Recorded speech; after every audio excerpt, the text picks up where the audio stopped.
Assalamualaikum warahmatullahi wabarakatuh. Selamat pagi, salam sejahtera untuk kita semua.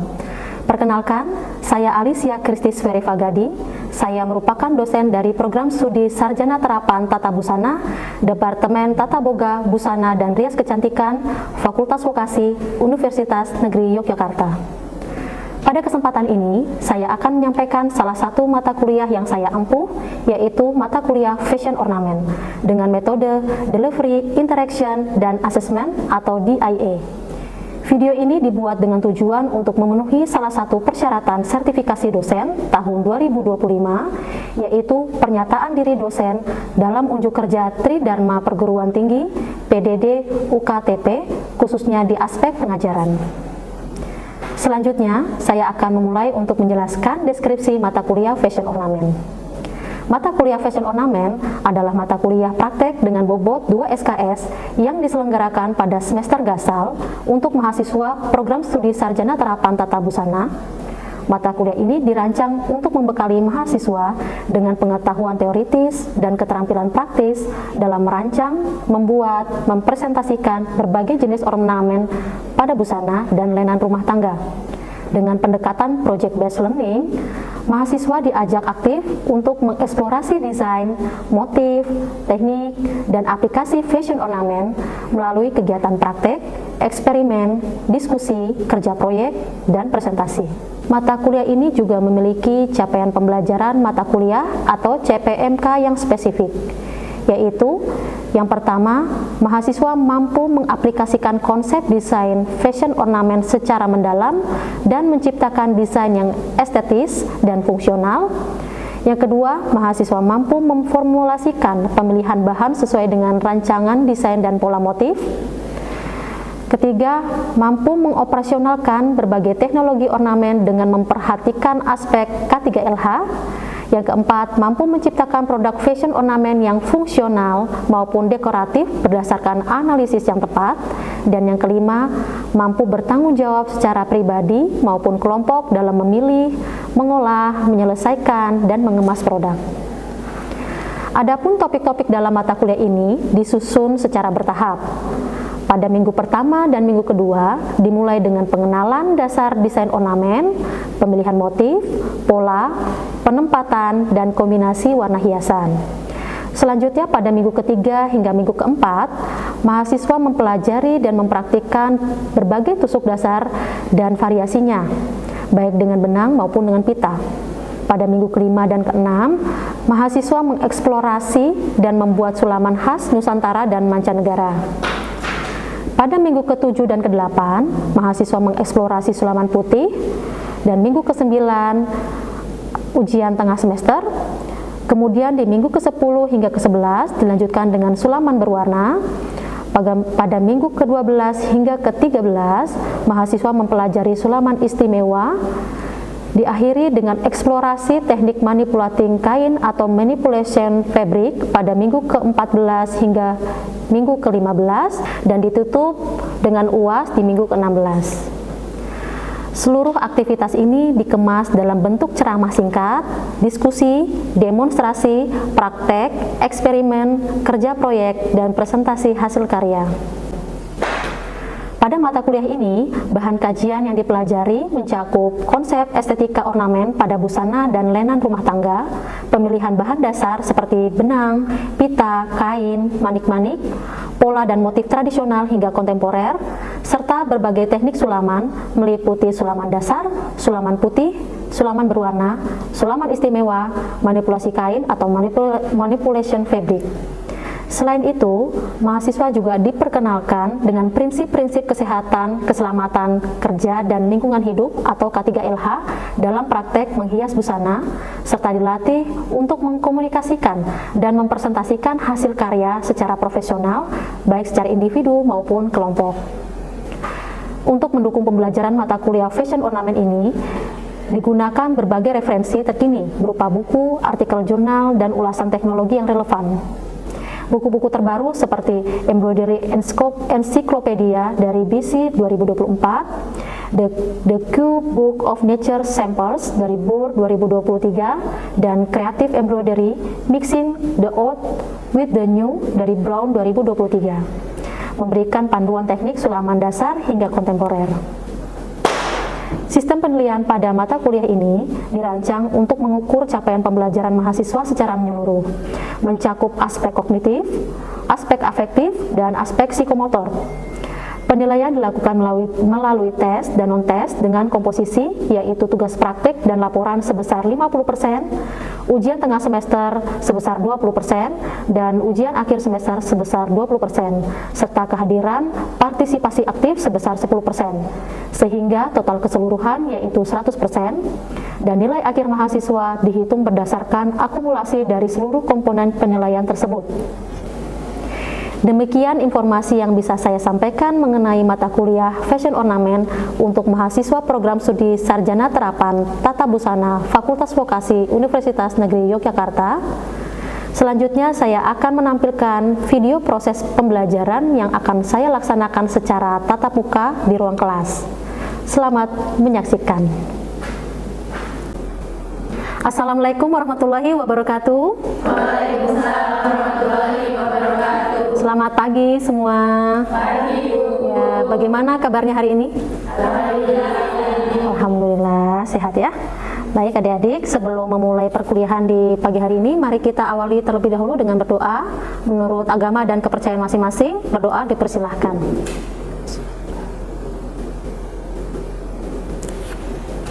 Berdoa tidak dibatasi. Ya, adik-adik, sebelum kita mulai, saya akan mengecek kehadiran terlebih dahulu ya. Untuk presensinya, nanti saya akan panggil satu persatu dan silakan menjawab untuk kehadirannya. Intan Rosida, Maudi Arisa, Mutia Nur Afifah, Dia Salma Nabila, Revanisa Laila Putri, Eva Firbi Cahyani, Isnaida, Nova Khoirunisa, Fitria Oktariani, Putri Aulia Rahma, Naura Ponita, Lilis Rahmawati, Desnanda Putri. Sudah sehat? Ya, minggu lalu sempat absen ya. Alhamdulillah. Desnanda, Dinda Rahmadani, ya, Aisyah Fitriani, Elsa Amalia Fatona. Oke. Ada yang belum dipanggil? Sudah semuanya? Ya. Alhamdulillah ya. Oke. Baik adik-adik, di mata kuliah ini ya, minggu lalu kan kita sudah Anda semua sudah mendapatkan pengantar mata kuliah ornamen ya. Di minggu lalu kita sudah membahas tentang deskripsi mata kuliah ornamen ya, kemudian CPL yang harus dicapai itu apa saja, kemudian matriks pembelajaran atau perkuliahan selama 16 kali tatap muka, kemudian bahan kajian yang digunakan, dan juga bobot penilaian atau teknik penilaiannya juga sudah dijelaskan minggu lalu ya. Nah, sekarang untuk di minggu kedua, adik-adik di sini akan mendapatkan materi dasar ya, tentang dasar merancang hiasan busana dan lenan rumah tangga ya. Sudah ini belum? Sudah punya gambaran belum? Mungkin belum ya. Oke. Jadi adik-adik di semester ini kalian akan belajar tentang fashion ornamen ya, di mana fashion ornamen adalah salah satu dari cabang ilmu tata busana ya. Pasti kalian kalau melihat istilah fashion ornamen itu masih belum terlalu familiar. Namun pada kenyataannya kalian tuh sebenarnya sudah menggunakan atau menerapkan atau bahkan melihat meraba itu sehari-hari gitu ya, karena fashion ornamen ini juga banyak sekali diterapkan dan digunakan bagi kita pengguna fashion seperti itu.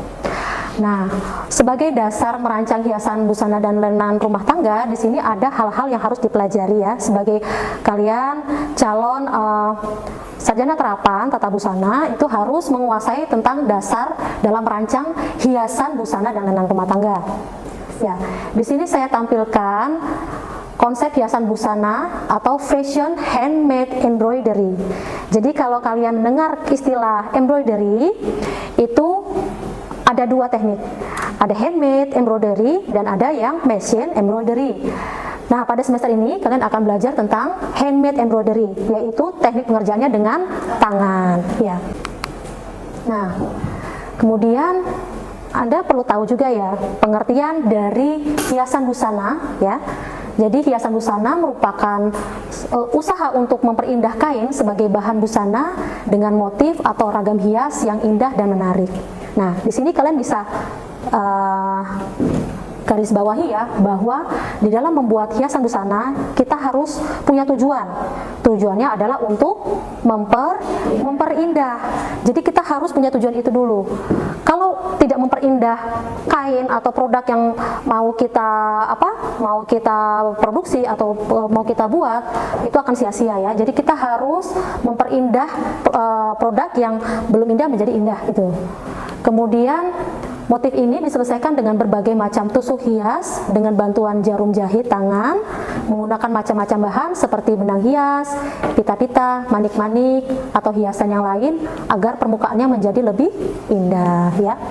Contohnya di sini yang saya ada bisa lihat di sini ya. Di sini ada penerapan dari handmade embroidery ya atau sulaman kombinasi. Jadi sulaman itu bisa dikombinasikan teknik-tekniknya ke dalam produk fashion ya. Coba dilihat di sini. Di sini ada bahan-bahan yang digunakan tuh bermacam-macam. Ada yang dari benang ya, kemudian ada yang dari manik-manik. Manik-manik juga punya variasi yang begitu beragam ya. Mungkin kalian lebih familiar dengan apa? Payet ya, payet. Padahal payet itu bagian kecil dari manik-manik. Jadi payet itu bukan berarti manik-manik saja ya. Manik-manik itu punya variasi yang lebih beragam gitu. Kemudian ini ada benang gitu ya. Kemudian untuk penerapannya ini kalian bisa nanti menerapkan unsur dan prinsip dari desain hiasan seperti itu ya. Nah, tentu saja ketika kita berbicara tentang mempelajari tentang handmade embroidery, itu kita akan mempelajari tentang teknik sulaman ya. Jadi adik-adik perlu diketahui bahwa sulaman ini itu terbagi menjadi 4 tema atau 4 subtopik ya. Yang pertama ada sulaman benang ya, yang terbuat dari benang, jadi bahan pengerjaannya memakai benang. Kemudian ada sulaman pita, ada sulaman manik-manik, dan manipulasi kain atau manipulation fabric ya. Dimana sulaman benang ini adik-adik itu begitu banyak sekali yang ada di Indonesia, itu sangat banyak ya, tidak terhitung ya variasinya. Dari Nusantara ya, dari Aceh sampai di Papua itu memiliki ciri khas sulaman masing-masing ya, terutama di motifnya. Nah, di sini ada klasifikasi teknik sulaman benang, itu diantaranya ada sulaman fantasi atau bebas, kemudian sulaman bukit tinggi, sulaman Aceh, Yanina, Jerman, Tiongkok, Perancis ya. Kemudian Inggris, Hungaria, ya, Brazilian, aplikasi, inkrustasi, dan lain sebagainya. Ya, begitu banyak sekali, dan masing-masing sulaman ini memiliki ciri khasnya tersendiri, gitu. Kemudian yang kedua ada sulaman pita, ya. Sulaman pita ini terbagi menjadi 2 saja, ya. Ada sulaman pita yang bergaya Eropa, ya. Ada juga sulaman pita yang bergaya Jepang, ya. Nah, di sini tidak ada. Ya, perbedaannya untuk sulaman pita gaya Eropa itu lebih 3D ya. Jadi pembuatannya itu, proses pengerjaan pita-pitanya itu dikerjakan di bidang lain, bukan di produk yang akan dihias. Jadi dikerjakan dulu, dibuat bunganya atau motif-motifnya, baru dilekatkan di produk yang akan dihias. Nah, itu yang Eropa. Sedangkan sulaman pita gaya Jepang itu adalah sulaman pita yang dikerjakan langsung pada produk yang akan dihias gitu. Kemudian yang ketiga ada sulaman manik-manik ya, yang tadi sudah saya sebutkan. Itu sulaman manik-manik ini terdiri dari sulaman payet ya, tambor biding, sulaman borci, dan roncian manik-manik. Jadi teknik pengerjaan manik-maniknya itu seperti ini. Jadi ada payet ya, dan lain sebagainya. Anda tahu payet itu yang seperti apa bentuknya? Tahu? Coba. Payet itu yang seperti apa bentuknya? Ya, misalnya ada payet pasir, terus ini yang pipa, itu pipi. Iya, betul. Ya, jadi yang dikatakan payet itu ya, itu dasarnya adalah piring. Kalian tahu? Nih, seperti ini ya, yang plat ya, yang plat, yang flat, yang piringan itu adalah payet. Nah, tentu saja piringan ini tidak bisa atau kurang menarik apabila cuma piringan saja. Jadi harus ada pasangannya. Nah, pasangannya itu berupa pasiran atau halon ya. Nah, itu yang namanya payet. Nah, yang terakhir, sulaman terakhir adalah manipulasi kain atau manipulation fabric, di mana banyak sekali teknik di dalamnya ya. Nah, kemudian kita mungkin harus awali dulu dengan desain ya. Desain ini apa sih ya? Desain ini apa? Desain adalah perancangan ya, perancangan dari bentuk rumusan ya, suatu proses pemikiran yang dituangkan dalam wujud rancangan gambar berupa susunan titik, garis, arah, warna, tekstur, value, ukuran, bidang atau bentuk yang disusun dengan harmonis dan serasi ya. Itu adalah desain. Jadi desain adalah perancangan. Apa yang Anda pikirkan itu adalah desain. Di dalam desain hiasan busana itu terbagi menjadi dua desain ya. Yang pertama ada desain struktur atau structural design, dan yang kedua ada desain hiasan atau decorative design. Nah, di sini kita lihat perbedaannya ya. Kalau desain struktur itu pengertiannya adalah desain konstruksi kain yang akan dihias, yaitu asal serat tekstil ya, corak tekstil atau produk yang akan dihias. Itu adalah desain struktur. Sedangkan nah ini dulu kita bahas desain struktur dulu ya. Untuk desain struktur, alas, bantal, dan guling, ini adalah desain struktur. Jadi desain produknya ya. Jadi kalau kalian mau mendesain baju blus, berarti desain strukturnya blus yang masih polos. Nah, itu desain struktur. Jadi ukurannya, bentuk lengannya seperti apa, bentuk kerahnya seperti apa, itu harus detail dan jelas. Itu desain struktur. Nah, ini untuk pakaian busana ya. Desain struktur busana atau siluet itu ada siluet X dan Y. Ini contoh saja. Jadi kalian bisa membayangkan ya, kalau desain strukturnya siluet X itu bagaimana siluetnya, sehingga nanti penempatan desain hiasannya bisa tergambar, terbayangkan gitu ya. Nah, sedangkan untuk pengertian desain hiasan adalah rancangan gambar ragam hias atau motif yang dapat berupa flora, fauna, bentuk geometris maupun bentuk-bentuk benda alam lainnya atau kombinasi diantaranya ya. Jadi paham ya perbedaannya. Desain struktur adalah desain yang masih polos, kemudian desain hiasan adalah ya betul ya. Jadi desain hiasan adalah desain motif-motifnya gitu ya, motif-motif hiasan yang akan diaplikasikan atau diterapkan pada produknya. Kemudian ini adalah contoh desain hiasan ya. Coba Anda lihat desain hiasan yang masih dalam bentuk desain dan juga ini yang sudah jadi ya. Jadi desain hiasan itu tidak perlu terlalu real ya, terlalu nyata. Misalnya Anda akan membuat desain bunga mawar, kemudian Anda mendesain kelopak per kelopak ya, kemudian diarsir satu bagian itu tidak perlu, karena desain hiasan ini ya, ini akan ditutup dengan tusuk-tusuk hiasnya gitu ya. Jadi dibuat saja yang lebih simpel dan lebih sederhana. Yang penting Anda tahu bagian apa itu menggunakan tusuk apa gitu ya. Kemudian ini desain hiasan alas bantal dan guling. Nah, coba diperhatikan adik-adik. Di sini ada alas bantal dan guling, dan kemudian ada desain hiasannya ya, yang sudah diterapkan gitu. Menurut Anda desain hiasan pada bantal dan guling ini sudah tepat apa belum? Belum. Coba mungkin ada satu yang bisa menjawab. Ya, coba Mbak Fitri. Karena masih kurang seimbang. Seimbang. Dari sudut pandang mana? Seharusnya yang bantal itu ada dua di bagian atas sama bawahnya. Betul. Yang diguling juga seharusnya ada dua di bagian atas sama bawahnya. Oke. Ya, bagaimana yang lain? Setuju? Oke. Tapi kalau dari penempatannya itu kan tadi jumlah ya, jumlah jadi kurang simetris ya, ini kan masih asimetris. Nah, kalau dari penempatannya sendiri sudah tepat apa belum? Karena kalau di tengah mungkin bisa mengganggu tidurnya kalau di bantal. Ya, Kalau guling sudah Guling menurut saya udah tepat. tepat juga ya. Oke, jadi dia ada dua jawaban yang bagus ya, yang betul gitu. Jadi kalau secara penempatan ini sudah tepat ya. Artinya desain hiasan ini tidak mengganggu fungsinya ya. Fungsi bantal kan untuk ditiduri ya. Kalau penempatannya di tengah ya pasti tidak nyaman ya. Guling juga sama. Kalau guling kan untuk dipeluk. Kalau penempatannya di mana? Di tengah itu juga kurang nyaman. Tetapi kalau dari sisi keseimbangan ini masih lebih bisa diperbaiki lagi ya. Tadi seperti yang dijawab Mbak Fitri, itu bisa ditambahkan ya desain di sudut yang satunya lagi supaya simetris. Apalagi karena ukurannya yang panjang ya. Ukuran yang panjang kesannya kok kayak kosong gitu ya. Oke. Kemudian ini ada desain hiasan busana, ya ini yang diterapkan di busana ya, contohnya kebaya dan blus. Nah, siapa yang bisa menjawab? Kira-kira penempatan hiasan busana pada kebaya sudah pas apa belum? Sudah? Coba, siapa yang bisa jawab? Ya. Coba.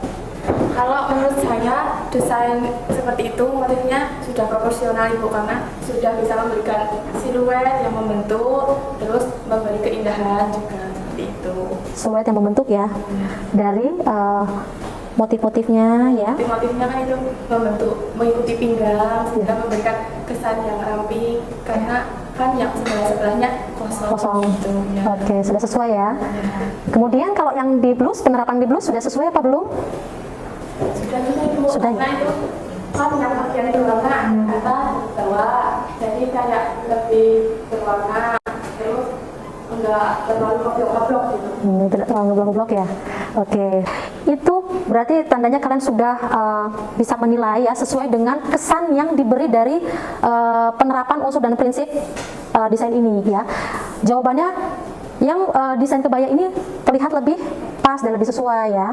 Ini saya kasih tambahan, itu karena ada pengulangan-pengulangan di dalam kebayanya ya, dan lebih proporsional. Jadi kalau kita lihat yang kebayanya itu kan motifnya dari yang kecil ya, kemudian berjalan menuju yang besar.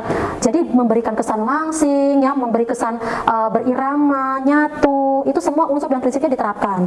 Nah, sedangkan yang blues itu juga sudah baik ya, tetapi masih ada kekurangan-kekurangannya saja sedikit ya. Contohnya, meskipun ada pengulangan motif yang diterapkan, itu kan ada motif di atas dan motif di bawah. Tetapi ukurannya itu tidak berubah, sama saja gitu. Terus yang kedua, point of interestnya ya itu ada di dua tempat ya, ada yang di dada, di bahu, ada juga yang di panggul ya. Jadi kurang pas saja, masih ada kekurangan sedikit-sedikit ya. Tetapi kalau ditanya apakah kedua busana ini indah gitu ya. Nah, sekarang kita masuk ke pembahasan penerapan unsur-unsur di dalam desain. Dimulai dari titik, garis, arah, tekstur, bentuk, ukuran, value, dan warna. Ya. Nah, di sini saya ada pertanyaan. Mengapa di dalam hiasan busana atau fashion ornament itu titik menjadi awalan, bukan garis, tapi dari titik itu sudah menjadi awal. Ada yang mau menjawab? Coba kalian silakan. Ya. Karena menurut saya itu di dalam desain busana titik itu kalau kemudian disatukan itu akan membentuk sebuah motif desain. Oke, bagus ya jawabannya ya. Jadi sudah bisa berpikir gitu ya. Oke, ya. Jadi ini saya tampilkan ya. Jadi di dalam hiasan busana titik satu saja itu sudah bisa menjadi hiasan ya. Apalagi jika titik-titik itu dirangkai menjadi motif ya. Seperti ini titik-titiknya dirangkai menjadi motif hati ya, love. Kemudian yang sebelah sini tahu bentuk apa? Kupu-kupu. Kelihatan ya, padahal asalnya cuma titik-titik saja. Kemudian garis. Nah, garis juga adalah unsur desain yang menghubungkan antara satu titik poin dengan titik poin yang lain. Tentu saja garis-garis ini mempunyai makna ya, Dede ya. Ada garis lurus ya, ada garis lengkung, ada zigzag ya, ada juga garis yang berulang-ulang, bergelombang, spiral seperti itu ya. Jadi yang tidak putus-putus begitu. Kemudian ini ya, lurus, lengkung, berputar ya, patah-patah dan zigzag. Kemudian arah juga menjadi unsur dalam desain busana. Ada arah vertikal, diagonal, dan berputar. Kemudian ada juga arah mata angin ya. Di dalam fashion itu penting juga ada arah mata angin. Misalnya untuk motif-motif tertentu, motif batik itu misalnya nggak boleh Tidak boleh kalau motifnya terbalik ya. Terus ada yang misalnya harus pakem-pakemnya harus diikuti gitu ya. Ada yang mata angin ke barat, timur, selatan, ya, timur laut, tenggara dan lain sebagainya. Kemudian ada arah pola ragam ya, ada satu arah, dua arah, berputar dan bebas. Di sini contohnya. Nah, untuk arah garis vertikal, horizontal dan garis diagonal ya, coba ini lurus, mendatar dan serong atau diagonal ya. Kemudian motif satu arah itu adalah motif yang tidak bisa dibolak-balik ya. Gitu. Khususnya untuk motif-motif yang makhluk hidup ya, tentu saja tidak bisa terbalik, itu tidak bisa. Tetapi ada juga motif makhluk hidup yang bisa dilihat dari dua arah ya. Contohnya kayak bunga seperti ini, itu juga bisa dilihat dari dua arah gitu. Nah, ini untuk arah yang berputar ya. Motifnya diam saja, tapi memberi kesan terus menerus ya, berputar gitu ya. Jadi seperti kitiran. Kemudian ada tekstur ya. Tekstur di sini ada tekstur permukaan yaitu corak ya. Kemudian ada juga tekstur nyata yang bisa disentuh gitu. Nah, kemudian ada unsur bentuk ya. Bentuk ini ada bentuk tinggi, lebar, luas, arah ya, dan lain sebagainya. Nah, di sini dicontohkan bentuk motif ya yang dipresentasikan ini bisa dalam wujud tulisan ya, ada bentuk logo, ada bentuk natural. Kemudian ada bentuk bebas ya, yang kupu-kupu background hijau ya. Kemudian ada bentuk geometris ya, geometris itu yang kaung ini, motif kaung, dan juga ada yang bentuk abstrak. Kemudian ada ukuran ya, ukuran ada tinggi, lebar ya, kecil ya. Nah, kemudian ada unsur value juga. Jadi adik-adik, ini penting juga ya, kita memberikan unsur atau menerapkan unsur value di dalam desain kita. Di dalam value itu ada dua klasifikasi, ada yang value-nya thin dan ada juga yang value-nya shade ya. Kemudian warna, di sini ada teori lingkaran warna dari Brewster yang bisa dipelajari ya. Pasti di mata kuliah desain juga sudah dipelajari tentang konsep teori lingkaran warna. Sudah ya? Sudah. Kemudian sini sedikit saja. Jadi kombinasi warna itu ada warna analogus dan warna monokromatik ya. Oke, nah sekarang tugas Anda di rumah ya untuk minggu depan itu silahkan Anda survei ya, survei ke pasar atau ke mall ya, pokoknya survei ke tempat-tempat penjualan produk busana ya. Kalian lihat di situ kira-kira hiasan yang sedang tren itu saat itu seperti apa ya? Apakah kebanyakan dari sulaman pita, apakah sulaman benang atau sulaman manik-manik ya? Kemudian penempatannya itu di mana ya? Apakah di produk jilbab atau di blus atau mungkin ada yang di aksesoris, tas dan lain sebagainya gitu ya. Tolong survei, kemudian kalian buat hasil survei itu dalam bentuk PowerPoint yang nanti akan dipresentasikan di minggu depan, gitu ya. Oke. Sampai di sini ada yang mau ditanyakan tidak? Belum? Cukup jelas ya? Oke. Jika cukup jelas, saya rasa cukup ya untuk materi di minggu ini. Jika tidak ada pertanyaan, mari kita tutup perkuliahan ini dengan berdoa terlebih dahulu. Berdoa, dipersilahkan. Berdoa cukup, saya akhiri. Assalamualaikum warahmatullahi wabarakatuh. Waalaikumsalam warahmatullahi wabarakatuh. Sampai jumpa di minggu depan. Ya, sama-sama. Demikian deskripsi singkat serta video pembelajaran dari mata kuliah Fashion Ornament yang saya ampuh. Semoga dapat memberikan gambaran mengenai kinerja pengajaran yang saya lakukan, khususnya di mata kuliah Fashion Ornament di program studi Sarjana Terapan Tata Busana Fakultas Vokasi Universitas Negeri Yogyakarta. Saya mengucapkan terima kasih kepada seluruh tim penilai, panitia, teman sejawat, dan mahasiswa dalam sertifikasi dosen tahun 2025. Demikian yang bisa saya sampaikan. Wassalamualaikum warahmatullahi wabarakatuh.